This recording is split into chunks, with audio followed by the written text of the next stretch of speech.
Xhamia e Kuqe dhe ajo e Plumbit janë të vetmet xhami që funksionojnë prej vitesh në Vlorë. Myftyu i Vlorës Ardit Hoxhallaku thotë se qyteti bregdetar, për shkak të shtimit të numrit të besimtarëve vendas dhe të huaj, ka nevojë për shumë më tepër xhami. Kjo ka bërë që komuniteti musliman në vend të nisë përpjekjet për ndërtimin e xhamive të reja. Sipas Hoxhallakut, i është dërguar qeverisë shqiptare një kërkesë për marrjen e një toke tek Pylli i Sodës për ndërtimin e një kompleksi fetar aty.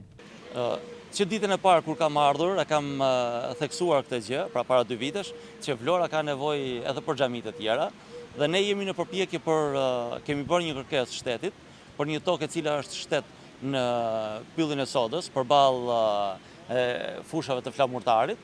Është një tokë që ne e kemi kërkuar nga shteti, kemi një projekt të bukur për një kompleks të bukur, i cili mos të jetë vetëm thjesht xhami, por të jetë një kompleks që rinia të ketë mundësinë të kryejë edhe aktivitetet të tjera, pra një bibliotek, një sallë pritjesh dhe një sallë argëtimesh bashkë me xhamin, në mënyrë që ti mbulojmë sado pak ato nevoja që kanë qytetarët.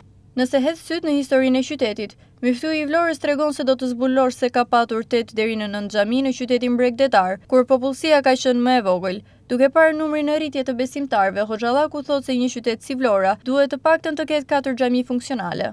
Atëherë, nëse shohim pak historinë e Vlorës, Vlora brenda ka pasur 8 apo 9 xhami, në një kohë kur popullata ka qenë shumë më e vogël. Ne nuk mund të themi sot që na duhen 8 apo 9 brenda në qytet, por të paktën 4 na duhen. Ardit Hoxhallaku pohon se nevojat që qyteti ka për xhami, ku predikohet besimi, mund të plotësohen vetëm me mbështetjen e qeverisë shqiptare. Komuniteti musliman është i gatshëm të financojë ndërtimin e tyre nëse shteti ndërhyn për të dhënë tokën ku ato të ndërtohen, pasi vetë komuniteti nuk ka prona ku mund të bëjë të tilla ndërtime.